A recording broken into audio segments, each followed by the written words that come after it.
भक्त हो, आपल्या अध्यात्मकथा या चॅनलमध्ये तुमचं मनःपूर्वक स्वागत आहे. हिंदू धर्मामध्ये अनेक शक्तिशाली स्तोत्रे आणि मंत्र सांगितले गेले आहेत, पण त्यामध्ये विष्णू सहस्त्रनाम हे अत्यंत पवित्र आणि चमत्कारी स्तोत्र मानले जाते. असं म्हटलं जातं की जिथे विष्णू सहस्त्रनामाचा जप होतो तिथे नकारात्मक शक्ती कधीही टिकत नाही. आजच्या या व्हिडिओमध्ये आपण जाणून घेणार आहोत विष्णू सहस्त्रनाम म्हणजे काय, त्याची उत्पत्ती कशी झाली, अधिक महिन्यात याचे महत्त्व काय, ही सेवा केल्याने कोणते फायदे मिळतात आणि सहस्त्रनाम म्हणण्याची योग्य पद्धत कोणती. म्हणून हा व्हिडिओ शेवटपर्यंत नक्की बघा. विष्णू सहस्त्रनाम म्हणजे काय? सहस्त्रनाम म्हणजे देवाची 1000 नावे. विष्णू सहस्त्रनामामध्ये भगवान विष्णूंची 1000 पवित्र नावे सांगितली आहेत. ही नावे केवळ शब्द नाहीत, तर प्रत्येक नावामध्ये एक दिव्य शक्ती लपलेली आहे. या स्तोत्राचा उल्लेख महाभारतातील अनुशासन पर्वमध्ये आढळतो. महाभारत युद्धानंतर जेव्हा भीष्म पितामह बाणांच्या शय्येवर होते, तेव्हा युधिष्ठिरांनी त्यांना विचारलं, या जगात सर्वात श्रेष्ठ देव कोण? कोणत्या मंत्राचा जप केल्याने सर्व दुःख दूर होतात? तेव्हा भीष्म पितामहांनी विष्णू सहस्त्रनाम सांगितलं. अधिक महिन्यात विष्णू सहस्त्रनामाचे महत्त्व. अधिक महिना हा भगवान विष्णूंना समर्पित मानला जातो. या महिन्याला पुरुषोत्तम मास असंही म्हटलं जातं.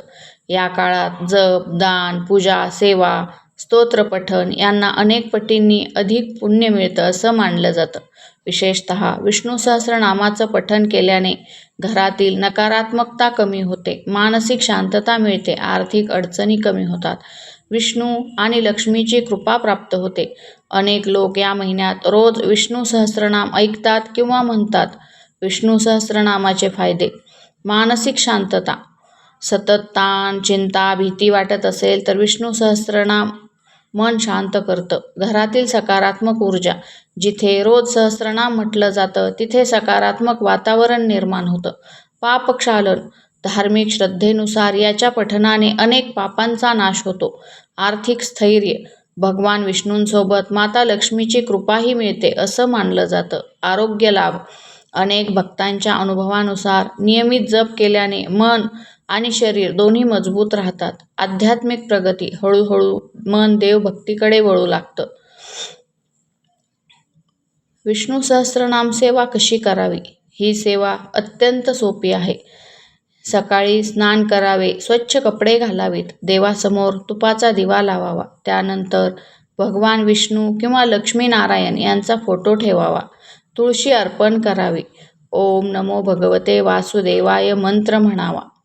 मग विष्णू सहस्त्रनाम वाचावे किंवा ऐकावे. ज्यांना पूर्ण सहस्त्रनाम म्हणता येत नसेल त्यांनी ओम नमो भगवते वासुदेवाय हा मंत्र जपावा. कोणत्या दिवशी करावी? गुरुवार, एकादशी, अधिक महिना, पौर्णिमा हे दिवस विशेष शुभ मानले जातात. भक्त हो, विष्णू सहस्त्रनाम ही केवळ सेवा नाही, तर मन शुद्ध करणारी एक दिव्य साधना आहे. श्रद्धा आणि विश्वासाने केलेली सेवा कधीही व्यर्थ जात नाही.